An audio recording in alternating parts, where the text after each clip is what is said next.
Welcome to రాజనీతి. సాధారణంగా IAS IPS అధికారులకు ట్రైనింగ్లో వాళ్ళకు ఒక మాట చెప్తారు, ఎట్టి పరిస్థితుల్లో కూడా సిస్టమ్స్ని వైలేట్ చేయొద్దు, రూల్ ఆఫ్ లాని పాటించండి అని.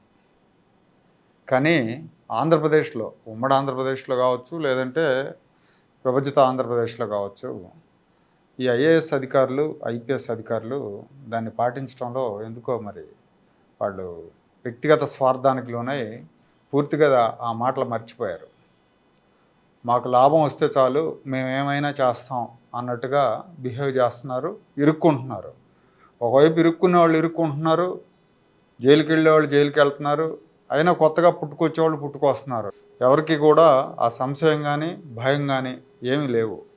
అడ్డగోలుగా దొరికిన వరకు దోచుకుందాం అనే పనిలో వాళ్ళు నియమాలను ఉల్లంఘిస్తున్నారు, కట్టుబాట్లను ఉల్లంఘిస్తున్నారు, అధికార పార్టీ నాయకులకి ఊడిగం చేస్తున్నారు. ముఖ్యంగా వైఎస్ కుటుంబం ఈ రాష్ట్రంలో పెత్తనానికి వచ్చిన తర్వాత, రాజశేఖర రెడ్డి ముఖ్యమంత్రి అయిన తర్వాత నుంచి ఇది మొదలైంది. అంతకుముందు పెద్దగా లేదు. వైఎస్ కుటుంబం ఈ రాష్ట్రాన్ని భూతంలాగా ఆవహించిన తర్వాతనే సిస్టమ్స్కు, రూల్ ఆఫ్ లాకు అర్థం లేకుండా పోయింది. కొంతమంది అధికారులు, ముఖ్యమంత్రి, మంత్రులు ఏది చెప్తే అది చేశారు వైఎస్ హయాంలో.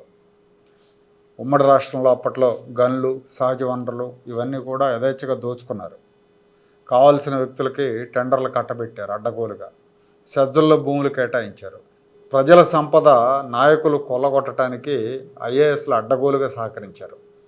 వాళ్ళు కూడా కోర్టులు వెనకేసుకున్నారు. వాళ్ళేమీ ఊరికే సహకరించలేదు, వాళ్ళ కోర్టులు ఆశ చూపించారు. వాళ్ళు అడ్డగోలుగా సంతకాలు పెట్టేసి పనులు కానిచ్చేశారు. చివరికి జైలు పాలయ్యారు కూడా. అప్పటిదాకా క్లీన్ రికార్డు ఉన్నవాళ్ళు కూడా వైఎస్ దెబ్బకి అందరూ మురికి అంటించుకున్నారు. బీపీ ఆచార్య, శ్రీలక్ష్మి వీళ్ళందరూ జైలు పాలయ్యారు. బీపీ ఆచార్యకి, శ్రీలక్ష్మికి ఒకప్పుడు మంచి పేరుండేది, పేరున్న అధికారులు. శ్రీలక్ష్మి అవినీతి ఆరోపణలో శిక్షలు లేకపోతే కేంద్ర క్యాబినెట్ సెక్రటరీ అయ్యేది ఆవిడ. అంత సీనియారిటీ, అంత ఎర్లీ ఏజ్లో ఆమె ఐఏఎస్ అయింది. వీళ్ళతో అరాచకాలు చేయించిన నాయకులందరూ సేఫ్గా మిగిలిపోయారు, వీళ్ళు జైలు పాలయ్యారు. జైలుకి వెళ్ళినా కూడా శ్రీలక్ష్మికి బుద్ధి రాల. మళ్ళీ ఇప్పుడు జగన్మోహన్ రెడ్డి ప్రభుత్వంలో అడ్డగోలుగా చెలరేగిపోయింది. కానీ దానికి కూడా ఏదో ఒకరోజు ఆమె ఫలితం అనుభవించక తప్పదు. 5 ఏళ్ల జగన్ రెడ్డి జమానాలో పెద్దిరెడ్డి భూదోపిడీకి, గనుల దోపిడీకి, జగన్ రెడ్డి, మిథున్ రెడ్డి మద్యం దోపిడీకి, ఇసుక దోపిడీకి సహకరించిన అధికారుల గుండెల్లో ఇప్పుడు రైళ్లు పరిగెత్తుతున్నాయి. కూటమి ప్రభుత్వం వచ్చిన తర్వాత ఒక్కొక్కడికి నిద్ర పట్టలేదు. జగన్ రెడ్డి కోసం ప్రైవేట్ సైన్యంలో పనిచేసిన ఐపీఎస్ అధికారుల మీద కూడా వరుసగా కేసులు నమోదవుతున్నాయి. సీతారామాంజన్ దగ్గర నుంచి సునీల్ కుమార్ దాకా ఎవరిని వదలట్లా. ఏ క్షణంలోనైనా వాళ్ళ అరెస్టులు తప్పవు. వీళ్ళతో తప్పులు చేయించిన నాయకులు మాత్రం చిక్కరు. ఎందుకంటే వాళ్ళు ఎక్కడా రికార్డెడ్గా దొరకరు, నోటి మాటగా చెప్తారు. వీళ్ళేమో ఆ నోటి మాటను ఆదేశంగా భావించి అరాచకాలు చేస్తారు, అవినీతికి సహకరిస్తారు. ఇలా అడ్డగోలుగా సహకరించి దోపిడీకి పాల్పడిన గనుల శాఖ వెంకటరెడ్డికి ఇప్పుడు తత్వం బోధపడింది. ఏసీబీ అధికారులు అరెస్ట్ చేసిన తర్వాత తత్వం బోధపడి బావురుమంటున్నాడు. జగన్మోహన్ రెడ్డి ముఖ్యమంత్రిగా ఉన్నప్పుడు వెంకటరెడ్డికి కత్తికి ఎదురులేదు, ఎవరిని లెక్క చేయలేదు, అడ్డగోలుగా ఇసుక, సహజ వనరుల దోపిడీకి సహకరించాడు. ఇప్పుడేమో నేను బలిపశువు అయ్యానని చెప్పి ఏడుస్తున్నాడు. ఇండియన్ కోస్ట్ గార్డులో శుభ్రంగా ఉద్యోగం చేసుకుంటున్నోడిని అనవసరంగా ఆంధ్రప్రదేశ్కి డిప్యుటేషన్ మీద వచ్చానని చెప్పి వాపోతున్నాడు. గనుల శాఖ ఎండీగా వెంకటరెడ్డి నిబంధనలు ఉల్లంఘించాడు, యథేచ్ఛగా దోపిడీకి పాల్పడ్డాడు, దోపిడీకి సహకరించాడు. వైసీపీ పెద్దల అడ్డగోలు ఇసుక దోపిడీకి సహకరించాడు. ఇసుక తవ్వకాలు, అమ్మకాలు ఒకే సంస్థకు అప్పగించాడు. అధికార పార్టీ పెద్దల మాట మేరకే ఆ కంపెనీకి 850 కోట్లకు ఎన్ఓసి ఇచ్చాడు. నోట్ ఫైల్ లేకుండా 100 కోట్లు దోచిపెట్టాడు. ఇసుక తవ్వకాల్లో నిబంధనలను ఉల్లంఘించి 2500 కోట్ల విలువైన ఇసుకను ప్రైవేట్ కంపెనీలకు దోచిపెట్టాడు. నేషనల్ గ్రీన్ ట్రిబ్యునల్, సుప్రీంకోర్టు వీటిని కూడా తప్పుదారి పట్టించే ప్రయత్నం చేశాడు. సుప్రీంకోర్టు ఉత్తర్వులను బుట్టదాఖలు చేశాడు, నేషనల్ గ్రీన్ ట్రిబ్యునల్ ఉత్తర్వులు బుట్టదాఖలు చేశాడు. ప్రభుత్వం మారిన తర్వాత ఇతను సస్పెండ్ చేసి ఇతని మీద ఏసీబీ విచారణకు ఆదేశించింది. అప్పటి నుంచి జంప్ అయిపోయాడు, పరారీలో ఉన్నాడు. 3-4 నెలల పాటు దేశం అంతా తిరిగాడు, అక్కడ ఇక్కడ తిరిగి చివరికి హైదరాబాద్ శివార్లలో అరెస్ట్ అయ్యాడు. అరెస్ట్ అయిన తర్వాత ఇప్పుడు వెంకటరెడ్డిలో అంతర్మదనం మొదలైంది. అతను పశ్చాత్తాపడుతున్నాడు.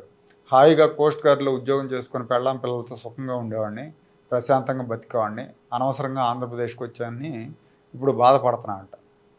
ఇప్పుడు ఎంత బాధపడినా ఇతను చేసిన దోపిడీకి, ప్రకృతి విధ్వంసానికి శిక్ష తప్పదు. కానీ ఇతనితో చేయించిన నాయకుడు మాత్రం ప్యాలెస్లో కులాసాగా సేదతీరుతూ ఉంటాడు భార్యాపిల్లలతోటి. వెంకటరెడ్డి లాంటి రెడ్డి గారే ఇంకో ఆయన కూడా ఉన్నాడు. ఆయన వాసుదేవరెడ్డి, ఆంధ్రప్రదేశ్ బ్రోవరేజెస్ కార్పొరేషన్ ఎండీగా ఆయన కూడా ఇంతే స్థాయిలో అవినీతి చేశాడు. ఆంధ్రప్రదేశ్లో బ్రాండెడ్ కంపెనీ మద్యానికి అమ్మకాలకు అనుమతి ఇవ్వలేదు. వైసీపీ నాయకులైన మిథున్ రెడ్డి, విజయసాయిరెడ్డి తాలూకా వాళ్ళ డిస్టిలరీలో తయారైన నాసిరకం మద్యాన్నే షాపుల్లో అమ్మించాడు. డిజిటల్ పేమెంట్స్కి అవకాశం లేకుండా నగదు పేమెంట్స్కి అనుమతులు ఇచ్చాడు.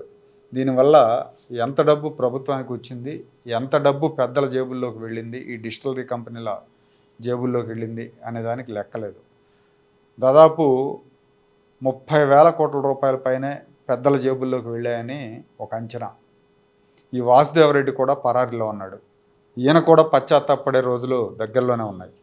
రూల్స్ మర్చిపోయి అధికారంలో ఉన్న నాయకులు చెప్పినట్టల్లా ఆడితే ఎవరికైనా చివరికి జైలు గదులు దిక్కు అవుతాయి. నోటి మాటగా చెప్పిన నాయకులకు మాత్రం ఏం కాదు, అధికారులు మాత్రం బుక్ అయిపోతారు. ఈ విషయం తెలిసినప్పటికి కూడా చాలామంది అధికారులు డబ్బాసికులోనే తప్పులు చేస్తూనే ఉంటారు.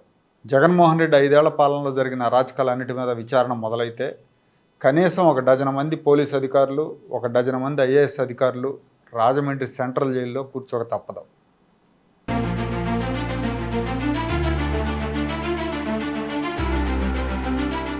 Like, share and subscribe to Rajaniti channel.